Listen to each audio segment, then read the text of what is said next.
All right, folks, this is going to be a good one. Our next guest is Sean Stone. He's been an actor since childhood, appearing in his father's films, including The Doors, JFK, Natural Born Killers, and Wall Street Never Sleeps.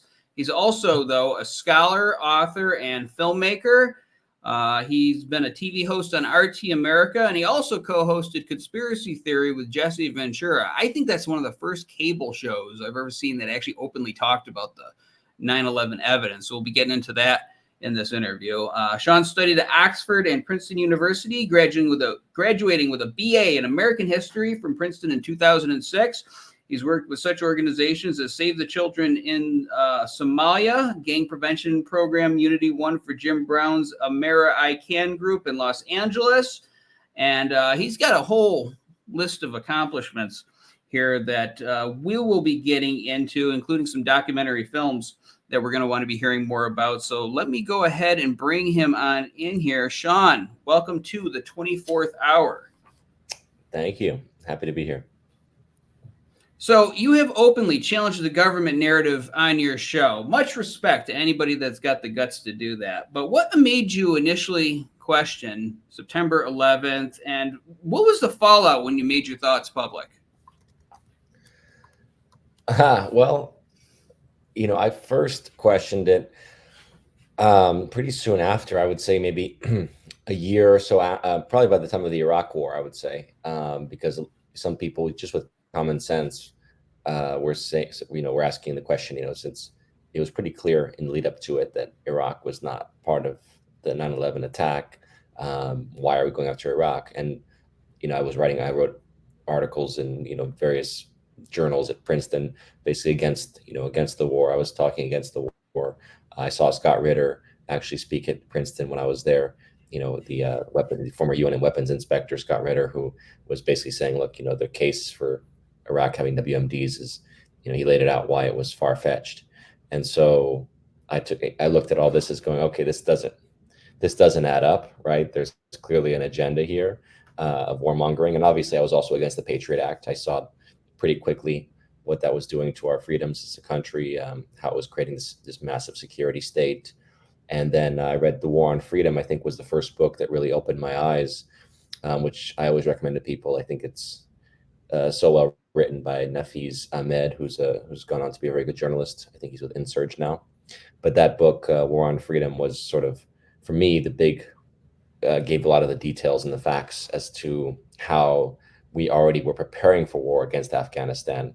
And it was like Unicol was one of the companies that was trying to get in there for the pipeline. And basically there was a very famous quote, like, telling the Taliban, if you don't sign up with us, we'll be carpet bombing you by October. And so anyway, The War on Freedom is a great book. That for me was a great moment of putting pieces together, asking questions, because at the time, without the internet, a lot of us didn't even realize like the third tower went down, right? So when you start to actually looking at the videos, seeing the details, going, wait a minute, this doesn't add up. So to me, I already had a question around 9/11 from, I would say, 2003 on, and then it became more and more certain the more evidence they came out with, various documentaries and books and things, and just to me the architectural and engineering evidence was the strongest to say, because obviously the Pentagon, from a logical perspective, didn't make sense. The idea of this guy dive bombing and basically hitting the Pentagon at near ground level. And I remember when I was in college, actually, the video came out and said, okay, we're going to show you the plane hitting the Pentagon. And then you don't even see the plane in the video. It's literally, they just like, wait a minute, you just said you're going to show us a video of the plane hitting the Pentagon. There's no plane in it, in that video, right? It's just, you just basically see an explosion. You don't see what hits it. So yeah, all these questions to me were in my mind, and I don't have a definitive answer of how it was done, but the nature of an inside job, a conspiracy, had already been planted when I was in college. And then as far as you're talking about coming out, I mean, I think one of the most famous quotes I had was on the Blaze. I was interviewed, was it the Blaze I think journal, I think like publication, basically says, Sean Stone says 9/11 was an inside job. And I think a lot of people agree with that. I don't know. I think we're at a place kind of like JFK, maybe a few less, but I remember a poll done back in like 2009 or something that about 40% of the population thought there was more to the story. And I bet you today you probably get at least 50%, maybe even more. Yeah, the media is not an accurate reflection of the people. They show you people on television, and they tell you this. Oh, this is a sampling of average Americans, and they all seem to be following a script. But when you actually talk to people on the street about this, even if they're not active and putting out books or putting out content about it or activists or anything, they have their questions. They're like, I never really believed that story, and more people are open about saying it now. One of the great things too back in the day about RT, like most of the stuff that covered this content was still kind of finding its, I don't know, style or I don't know what the proper word to call it is, but like you would see some very kind of low budget material put out, but the information was good, so most people watched it, and then all of a sudden RT shows up on the scene for most Americans here. And it's like you've got this professional news network, and oh my God, they got somebody here talking about 9/11 truth with this fancy set behind him and everything. So they were always willing to question U.S. government narratives. And of course, people will say, well, it's because it's the Russian government. They're a geopolitical rival of the United States. So what skin is it off of them to question this stuff? But I am curious, was there any kind of limit that was put on you or other hosts about how far they could go with subjects such as September 11th or any of the other things that we question in our society? You mean on RT? At RT, yeah. I don't remember talking about 9/11 on RT. I mean, do you remember who we interviewed specifically? Well, I remember, like, I'm not talking about you, but I'm just talking about RT in general. When, I remember Bob McElvain at one point was on there when Rachel Maddow attacked 9/11 Truth. I think it was Bob McElvain. And so they did talk about 9/11 Truth overall on the show. But were there any limits that could be put on, like, were there limits that were put on the hosts there on how far they could go with, subjects like September 11th or any of the other controversial topics? I mean, with RT, it wasn't so much like, how do you say? I don't think there was so much of an issue as far as controversial topics. We used to have to basically get editor approval. And this is the major thing that every journalist has to deal with, I believe, right? Whether you're hosting a news program for a CNN or a Fox, or you're out there in the field doing investigative journalism. There was a great book called Into the Buzzsaw, which was the basis for the show that I did with Tyrell Ventura and Tabitha Wallace, which is before RT, before watching the Hawks. We did a show called Buzzsaw on YouTube, and Buzzsaw, that title came from that book, basically explaining how journalists. It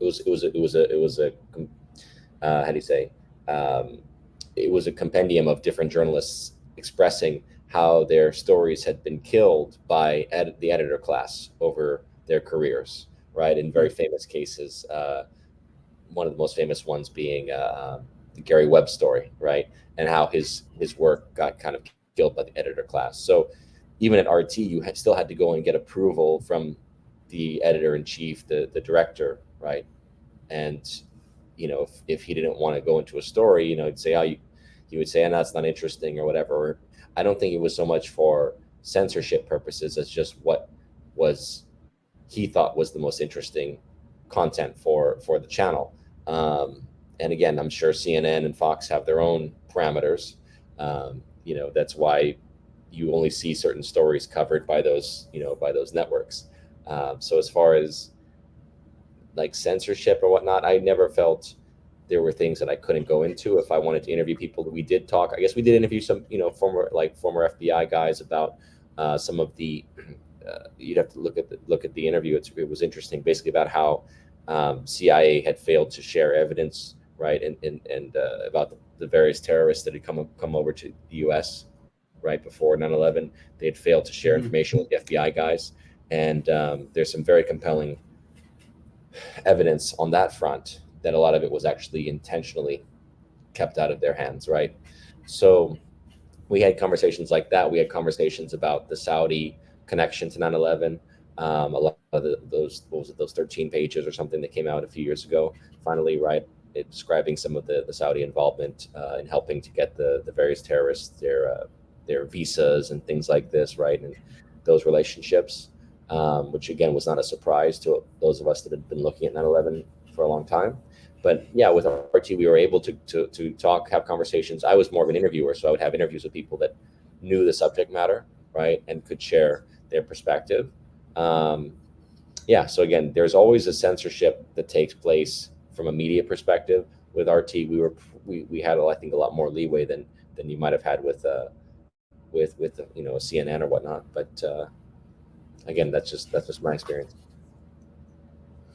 So I mentioned earlier that you co-hosted the show Conspiracy Theory, which for the 9/11 Truth Movement was very exciting, very pioneering, because it was, again, the first time that we'd ever seen the stuff that we've been reading about and watching on YouTube, on the internet, being put on television and presented to the world. So everybody was tuned in. They were sharing people would just kind of grab it off of somehow off of TV and put it up on YouTube and share it on MySpace and stuff. Talk about that experience, how that came to be, and just your overall thoughts so many years after that show was on the air. Sure. Yeah, I mean, I came on the show after the season 3, which was after Jesse had already covered, his 9/11 episode, right? And he got into what was it, like nanothermites and things like this in terms of how the building was taken down, whether it was nanothermites versus lasers, right, or very advanced tech, which I'm actually in favor of. I think that there's a good possibility that you're looking at more advanced technology than the nanothermites. But again, there's arguments, I think, on all fronts for this. So Jesse did a good thing by investigating 9/11 for that, as you said, for that conspiracy theory episode.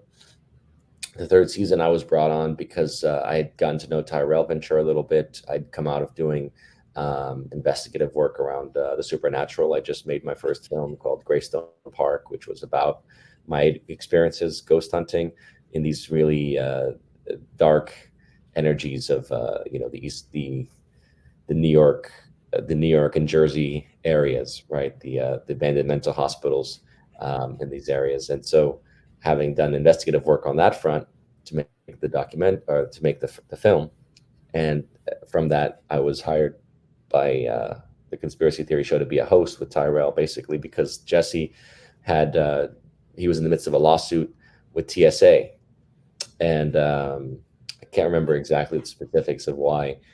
He basically, he's always being stopped by TSA because of his. I think he has some metal in his body or something to the effect that, like, it's a physical thing where he kept being stopped and frisked, and he was just sick of it, and he wanted kind of what global entry should be, I would think, right? He didn't want to go through those machines, and I think this was before the time of global entry and TSA pre-check, I believe, right? So I think he wanted essentially those services to be able to say, look, I should just be able to go through an old metal detector. I don't want to have to go through this whole process. And I can't remember the details of it, but essentially he was in a battle with TSA. So he said, I'm not going to fly anymore. As a result, we became the main guys on the ground investigating the stories of. So I've done some research on things that other media has said that you said. I'm going to read a quote. And this is the thing, is that a lot of your thoughts on world events go right along with my own. This is the quote from the Daily Mail. They said, meanwhile, the younger Stone questions, let's see. I lost my place. Hold on. Meanwhile, the younger Stone questions what difference there is between suicide bombers and covert drones dropping missiles. He said, because we killed them with our missiles, we don't consider ourselves terrorists. We only consider those who blow themselves up terrorists. And obviously, you cannot create that qualification. That's a 1984 Orwellian doublespeak term. I could not agree more. It's like I've always heard the term one man's patriot is another man's terrorist. And so if we invade a country for no good reason, like we did in Iraq, we're freedom fighters. But if they fight back, they're terrorists. Right. Now, I'm not for hurting any person or using any kind of techniques, but you kind of push people into a corner. With one of the most advanced militaries in the world, they're going to use what they can to defend what's theirs. So I just want you to elaborate on that point for our audience that you made there.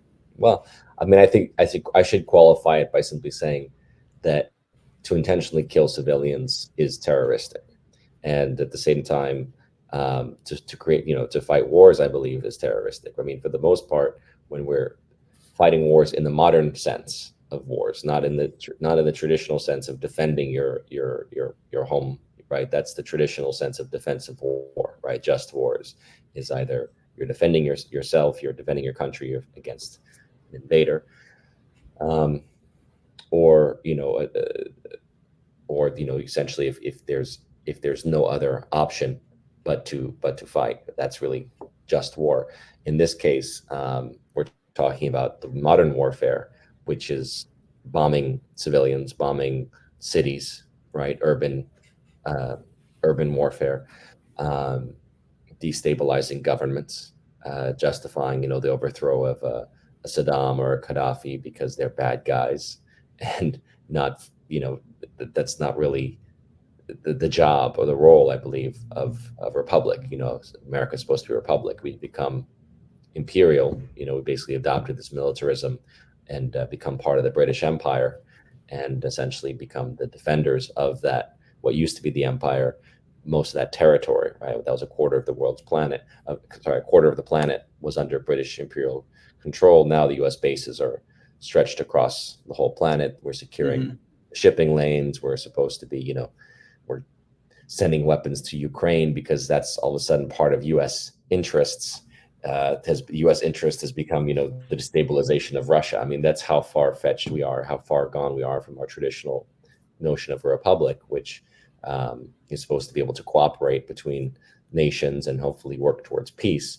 We're not working towards peace. We're working to create more instability and war. So when I talk about the bombings, the droning, I'm not saying, obviously, yes, if you kill military targets with a bomb, that can be justified. But you're most of the time you're not just killing military targets. I mean, Obama very famously at that point killed two American citizens.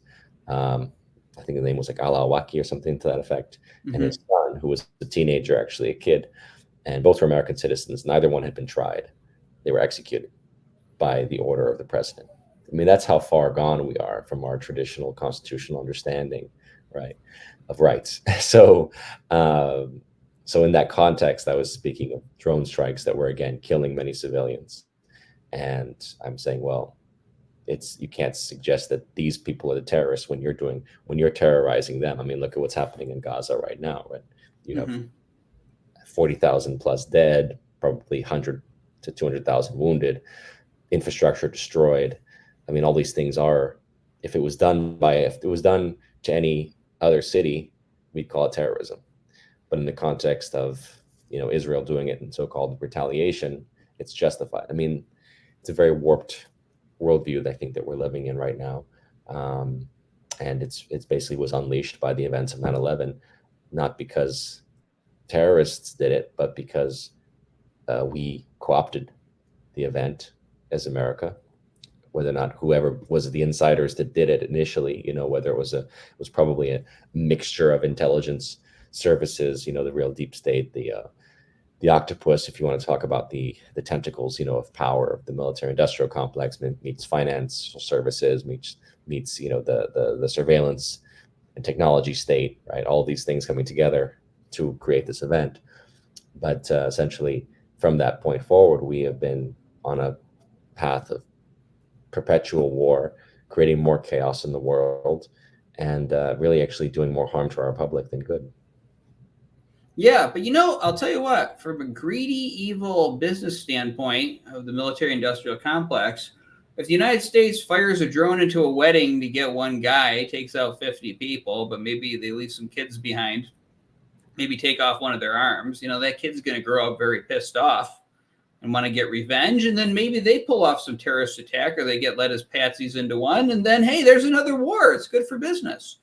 I think that's how they really think, and then some president, some doof who just wants to be famous and in history takes the blame for it, bringing somebody else who wants hope and change and by the time that war is scaling down, they can sort of draw that down and thank the new president for that. And everybody thinks, oh, we dealt with the problem, but we never really did deal with the problem because the same system is still in place that's keeping this going.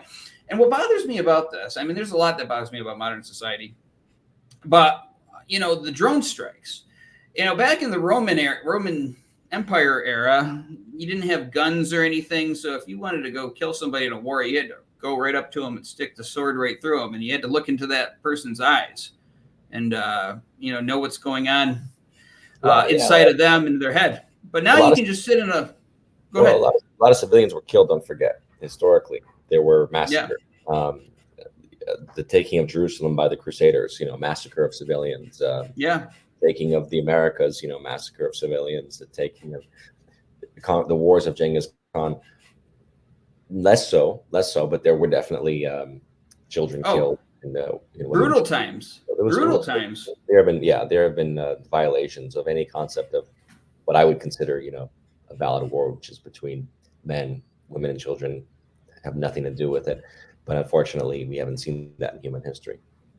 Well, this might get into the question I was getting at, though, because, so, that took a lot more effort. Maybe people were more brutal back then. I mean, you watch the History Channel stuff on what happened during Roman conquest and that. But now you got people who are sitting at a computer typing, I don't know the exact process, but you type it into a keyboard and then the drone fires it from, thousands of miles away or whatever at people. And it's almost like we make it more of like a process, more of like a mechanical process. And it just kind of takes you further away from the devastation that you're causing. Do you think that because you're also taking the danger away from our own military, are you concerned that this could lead to even more war because it's almost like, hey, it's an easier thing for us to do, and we're going to have less chance of a military revolting against it like we saw in Vietnam? Well, we've seen more war. I mean, certainly I'm always emphasizing to people that we've basically been a consistent chain since Bush Sr., Reagan to a certain extent, but really more Bush Sr. It was like, the invasion of Panama and the Gulf War. And then, Clinton basically, especially with bombing of Yugoslavia, was very brutal. Bush, obviously, with Afghanistan and Iraq, Obama with Libya, and then Syria, well, more supporting the terrorists there, and then drone striking all over the place in, I don't know, 7 countries or whatnot. Trump was the only one that really didn't do any new wars. Now, obviously, since Biden, it's been all, escalation of war between Russia and Ukraine, and escalation between Israel and Gaza. So I think we're actually moving to a place where we never had the infrastructure to go fight, 5 Vietnams. And Che Guevara, I think, famously said that, that'll be the demise of America, right? When you get them so spread out, they're trying to fight all these different wars. He understood that we do have a certain limit to our capacity, right? Every empire does. And that's why, again, I object to this notion of America being an empire, but that's what we bought into. And so we're at a place now where we think, okay, well, we don't have to fight Russia if we can get the Ukrainians to do it for us, right? And we'll finance and support it. But that also drains you. That still drains your tax dollars. That still drains your infrastructure and your resources. We're borrowing bullets from Korea to ship to Ukraine. I mean, think about that. Our industrial capacity is not there for all these wars. So as easy as to say, yeah, well, we can do all these drone wars, but who's making drones? It's like the Chinese are making drones. The hypersonic weaponry that the Russians have is very advanced. I don't know that we have hypersonics. I do think that we have more advanced technology than has ever been announced, because I do think a lot of the secret space program stuff is quite advanced technology that belongs to us. But on the other hand, do we have the ability I should say the financial resources and infrastructure capacity to fight these perpetual wars, or will we go overextend it? And that's, I think, a big thing that Americans haven't contemplated: the manpower, the physical infrastructure. What it took to fight World War II was a physical infrastructure, right? That was in place of Mm-hmm. machinery. And now we've outsourced so much of that machinery and technology, the machine tools. Could we ramp up for a serious war? I don't think so. I think that's where, Bobby Kennedy has really talked about this. Like, we're bluffing. And I think the Russians and the Chinese and others are calling our bluff. And I think that this is going to get very dangerous if we start to play this game of escalation in multiple quadrants of the world, because I think the Chinese and others will start to call our bluff, and we could end up in a very slippery, perilous slope. I couldn't agree with you more. I remember during the Obama years, the DoD published a report, very alarmed. Of course, the mainstream media sort of buried it into the back page, but it was about rare earth elements. And we have the elements here in the United States, but our industry, the processing of them, production of stuff that we need for like computer chips and mainly the things that these smart weapons that we're so reliant on now need, that industry would take 10 to 15 years to rebuild here in the United States. And I don't know what they've done about this, but it's a huge national security threat because there was some kind of conflict with Japan that China had, some kind of standoff, and China threatened to cut off the rare earth exports to Japan, and were able to sort of twist them to their will based on that. So, like, I don't think these smart weapons are as smart as they tell us they are. There's been cases where they do tests of them and they don't work. And I also, World War II, you see all these films of people going out and saving rubber and metal and volunteering and, getting all involved in the war effort. And I just don't see this modern generation doing that at this point, because so many people are pissed off at their government that if they get us into some kind of big conflict, people are going to say, this is not my problem. I'm not conserving anything. I'm not getting involved. You guys deal with it yourselves. So I'm not so sure we could even win another major war like that. So, Right. it's not just a moral issue. I think it's a logistical issue as well. We need to pull back. And I guess that kind of gets into my next question here. Where do you see all this going? I mean, when I was growing up, the concept of a nuclear war, I remember writing this for the school paper. Oh, what if nuclear war broke out? What would happen? And it was like, okay, that's not going to happen. The Soviet Union fell, and he's just being imaginative here. But now it's actually something that could happen. We call this the 24th hour, and there's a different meaning behind it, but it's sort of reminiscent of the nuclear clock. And I have never been this scared in my life of a nuclear war actually breaking out. Now, that's my thoughts. You may feel differently. Where do you think all of this stuff is going right now? I think there's two paths before us, and that's really clear to a lot of us that are, very like I haven't been so politically invested in my life because I thought, I saw most of the presidents as puppets of the one world order agenda, the new world order agenda. Right now, I see there's two paths, and I think a lot of people miss it because they don't like Trump's personality. But Trump's politics can clearly stated he's against globalism. He's a nationalist. So you really have the path of someone who, again, didn't start new wars, who has basically, has been tough. Yeah, he's, he talks tough, but he's been able to negotiate. He negotiated with the Taliban. He was willing to negotiate, I think, with anybody, really. That's his style. He's willing to make peace. He's talked about that. He wants to bring peace between Russia and Ukraine. I think he would do the same with Israel and its neighbors, because that's the point. You cannot live with perpetual war. Israel is in a place where they have no future right now because they are basically antagonizing all of their neighbors, and to the point where it's just a matter of time before you basically have the Middle East ganging up and allying and ganging up to destroy Israel. I mean, that's what they're fomenting essentially with this Gaza war, and then antagonizing Hezbollah and Lebanon. So it's like that, you can talk tough all you want, but eventually when you get enough people angry at you, they will gang up to see your downfall.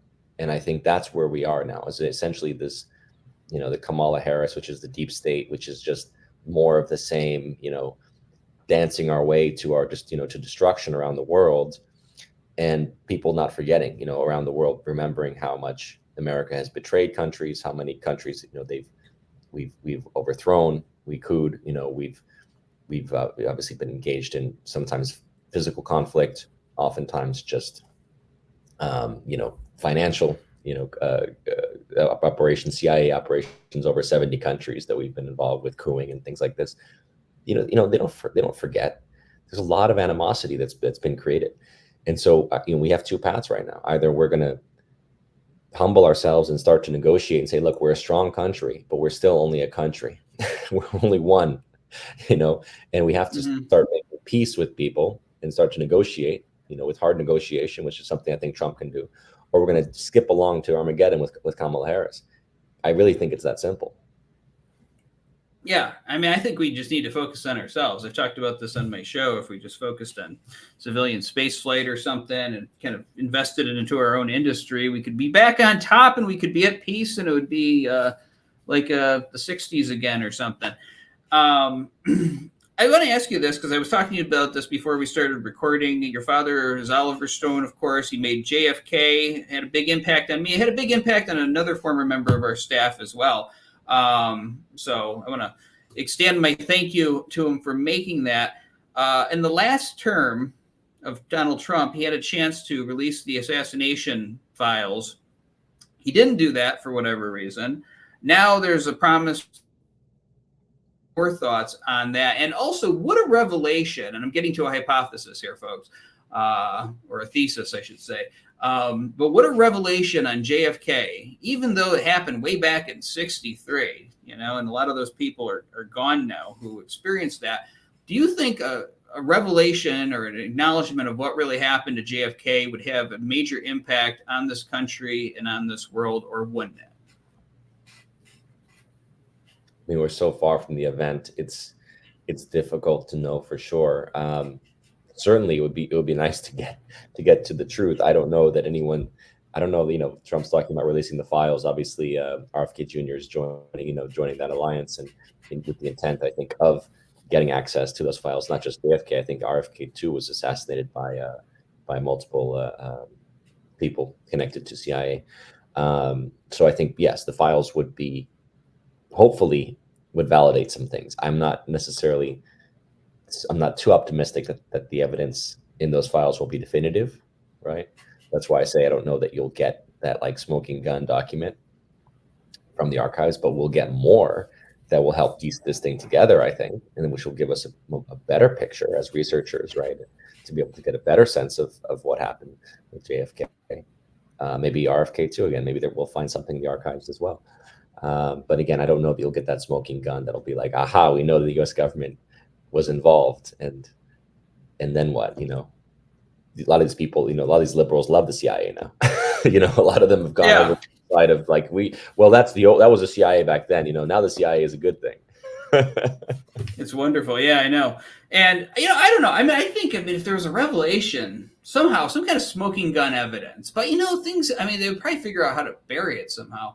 But if there was some kind of acknowledgement on every mainstream paper that the U.S. government covered up the murder, the true nature of the murder of a U.S. president, I mean, people would be like, WTF from that. And I mean, it would also vindicate all those people over the years that were dismissed, called conspiracy theorists and whatnot. And the point I'm trying to get at about 9/11 is, 9/11 was we're coming on the 24th hour here, but basically, we would 23 years ago, it would that's sooner in the timeline. That would be huge. Elements within the U.S. government. I don't like to say the entire U.S. government because it's made up of so many different people, but elements within the government were responsible for bringing down those towers, killing all those poor people that were in them. I mean, that would have to stick in people's mind. I don't think that ever goes away, that sting. So I don't know. I believe it would have some kind of impact. We would have to see. Maybe people would be just staring into their smartphones and tuning out. Sean, thank you so much for joining us tonight and for being part of this important event. And good luck to you and all of your future projects. Appreciate it. Thank you.